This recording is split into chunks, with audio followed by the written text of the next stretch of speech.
So I watched a great video by Numberphile, which is one of my favorite channels here on YouTube, about the problem in Good Will Hunting, where Matt Damon plays a young guy who's a janitor at MIT and is discovered when he solves this mathematical problem that the MIT professors put up on the board. There is a problem on the main hallway chalkboard. It took my colleagues and I more than 2 years to prove it. I'm hoping that one of you might prove it by the end of the semester. And then Matt Damon's character kind of solves it in an instant. And I thought I'd take advantage of the fact that I'm here at MIT to show you, again, how you can solve this problem. It's really not as complicated as the movie makes it out to be. I'm going to give you 3 levels of clues. The first couple were the same ones given in the Numberphile video, and then I want to add another helpful hint, some sort of thought technique that helped me work through this problem. So what is the problem actually asking? It says to draw all homeomorphically irreducible trees of size n equals 10. So what does that mean? That's all the information they gave you in the movie. So first level of clue, let's just explain what those terms mean. A tree is a combination of points, which we'll draw as circles, and connections, dots and lines, whatever you want. So this is a tree, this is a tree.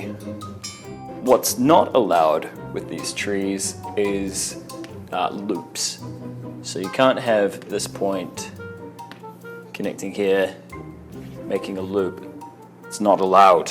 So this is a tree of size n equals 4. There are 4 dots or 4 nodes in this tree. Now let's look at the other words in that. Homeomorphically. What does that mean? So let's say I draw another tree. This is a tree of size n equals 6. Now, were I to draw another tree, these are effectively the same tree.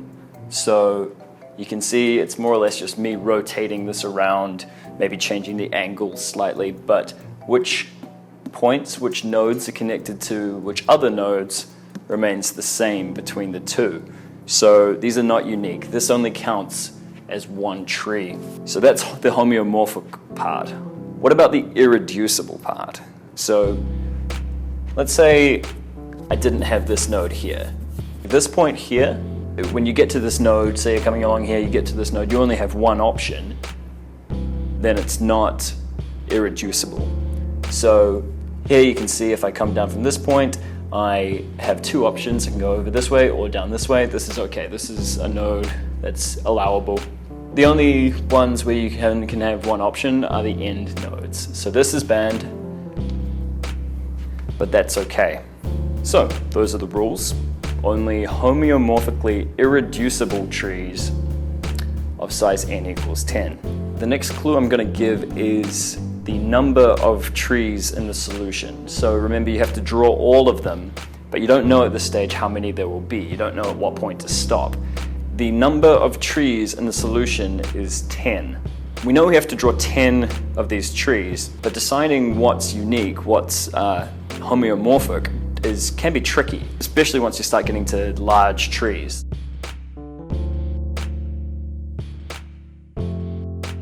One good way to keep track of this is to ask yourself, what is the longest chain in the tree? So here we have 1, 2, 3, 4, 5. It's pretty easy. You could go 1, 2, 3, 4, 5 up here or down here or this way.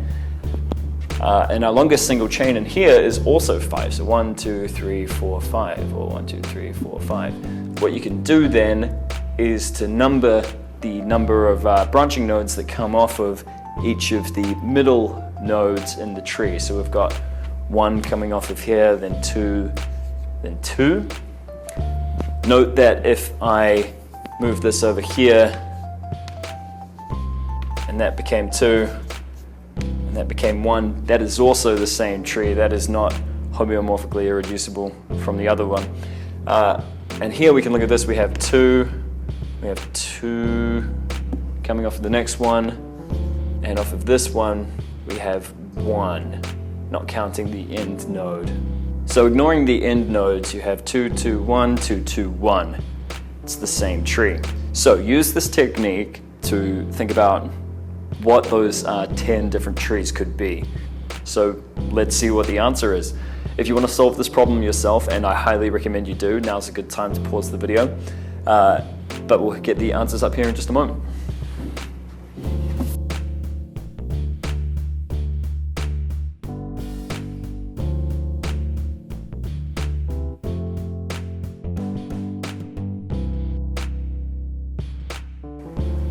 Okay, so using our numbering convention of looking at the longest single chain in the tree, we have 4 different lengths of tree that we can have: 6, 5, 4, or 3.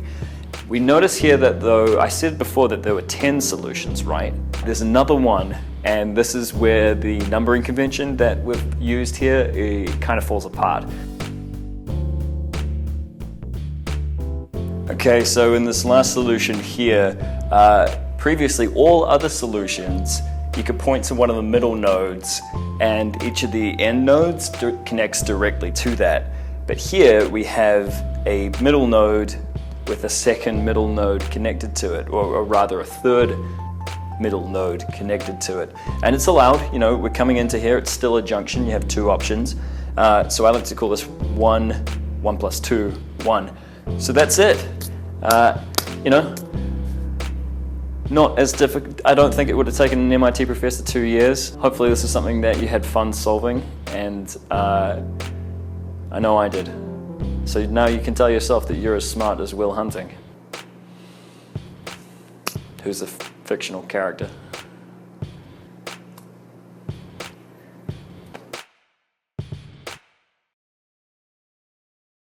So you may be wondering, why doesn't this look like it does in the movie? Why couldn't he find the same chalkboard? The answer is that, you know, a lot of the film was actually shot in Toronto,